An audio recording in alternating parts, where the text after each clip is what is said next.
sobre algumas disputas entre executivo e legislativo nessa questão. A gente viu no ano passado, parece que uma engrenagem um pouco mais azeitada, né? Por mais que tivesse disputa, por mais que tivesse algum tipo ali de entrave, no fim das contas as coisas continuaram a passar no Congresso Nacional. Nos 45 do segundo tempo aprovaram-se as pautas. Hoje a gente já vê uma coisa um pouco mais complicada, né? Rodando ali no Congresso Nacional, principalmente com algumas ameaças, entre aspas, de pautas-bomba, como agora do quinquênio, que pode onerar ainda mais. Você comentou essa questão da judicialização, da desoneração, do PERSE, enfim, de outras pautas. Nesse momento, onde a gente vê um arcabouço meio que deteriorado, quase sem conseguir ser colocado em prática, qual que seria a necessidade de retomar, né, essa engrenagem um pouco mais azeitada, de retomar um diálogo, de retomar a conversa entre o Executivo e o Legislativo para se chegar aonde quer, para se chegar efetivamente numa tentativa ali que é do Ministério da Fazenda em conseguir um déficit zero, que não vai conseguir, mas um déficit aceitável pelo mercado?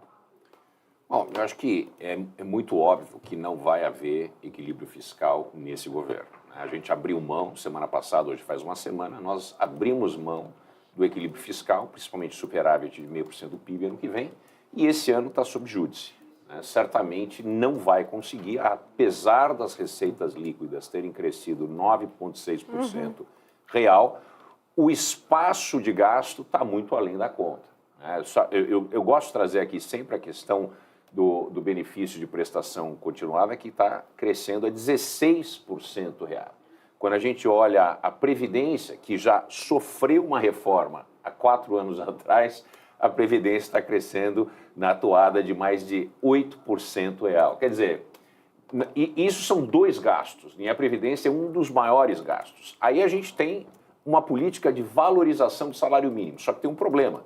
O funcionalismo público, né, todos os salários são reajustados através do salário mínimo. Aí a gente tem do outro lado, né, a Previdência. A Previdência é reajustada com o salário mínimo. Quer dizer, é um barco tentando, né, aquele menino, aquela história antiga, aquela fábula do menino lá na Holanda, tentando salvar a cidade de ser alagada, que ele tem o dedinho no dique, que tem um pedaço que está quebrado, que está minando um pouco de água. E o menino acredita em fazer isso. Esse é o Fernando Haddad, é o menino com o dedo no buraco, lá no dique, para impedir que o dique estoure. Quer dizer, como eu venho dizendo, eu vou repetir, parece que só existe uma única pessoa que entendeu que o problema é o fiscal. E o fiscal impede a queda de juro mais agressiva, isso em função também da situação internacional. Se não fosse essa deterioração fiscal muito rápida e muito agressiva, a gente só teria que se preocupar com o externo, que já é grande o suficiente, e daria espaço interno para maiores negociações. No entanto, a gente tem um ambiente externo que não é positivo e nós temos um processo de implosão do arcabouço fiscal que impede que o governo coloque travas. Portanto, institucionalmente, nós temos uma falha do lado fiscal.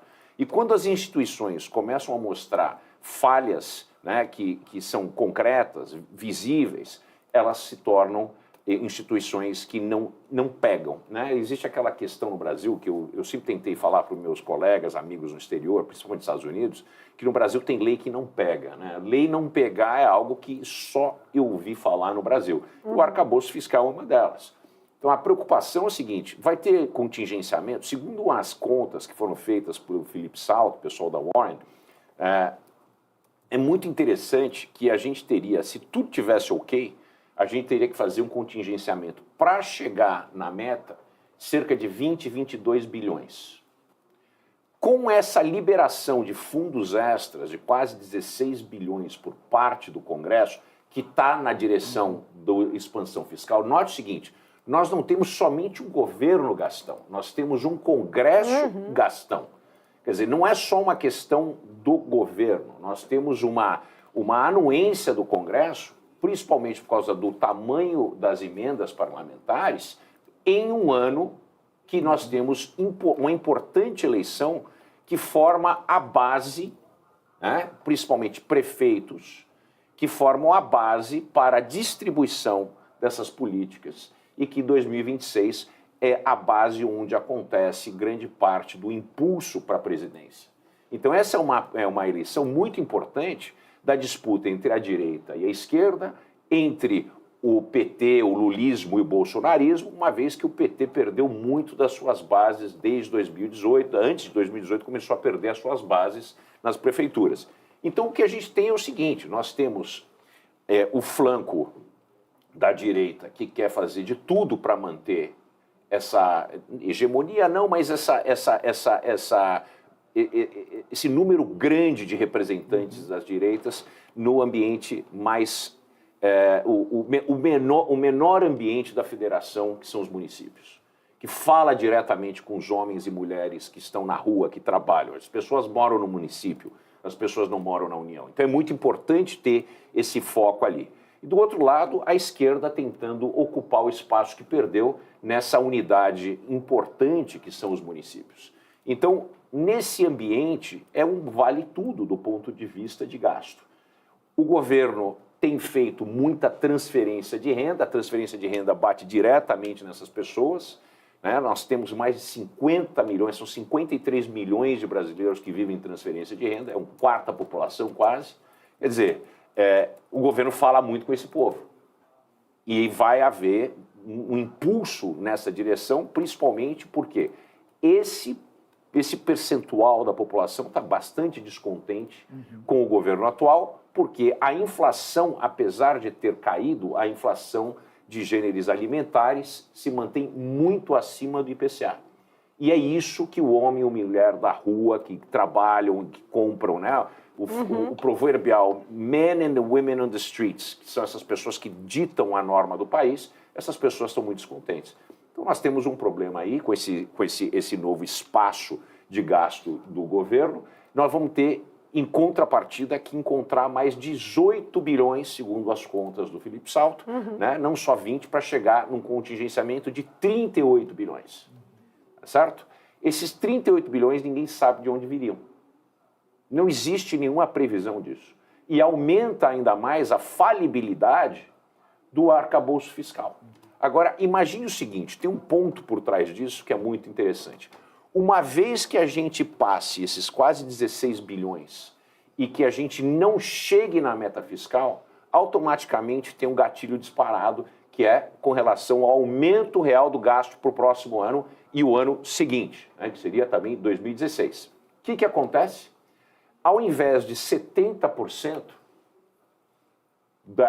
do aumento de gasto, a gente tem da diferença real dos 70%, cai para 50%.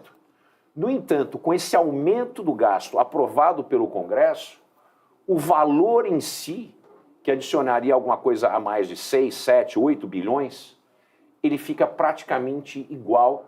Então é no interesse do governo não atingir a meta fiscal esse ano, junto com esse aumento de quase 16 bilhões, manter isso, aceitar o gatilho, isso se valendo de que o gatilho não vai ser mudado, porque a gente já mudou até a data em que nós contabilizamos a receita, que isso pode ser mudado. Já se fala em alterações na própria lei, né, na letra da lei, do que está escrito na lei do arcabouço, mas mesmo que isso não aconteça, esse aumento de gasto implicaria em não atingir a meta fiscal, a gente bateria nos 0,56, 0,55 do PIB, que a gente ficaria abaixo do 0,25, quer dizer, a gente estaria piorando 100% o posicionamento que a gente teria como meta fiscal, e dessa maneira a gente aumentaria o gasto, né, o espaço de gasto, e com isso, mesmo que eu não tenha o gatilho dos 70%,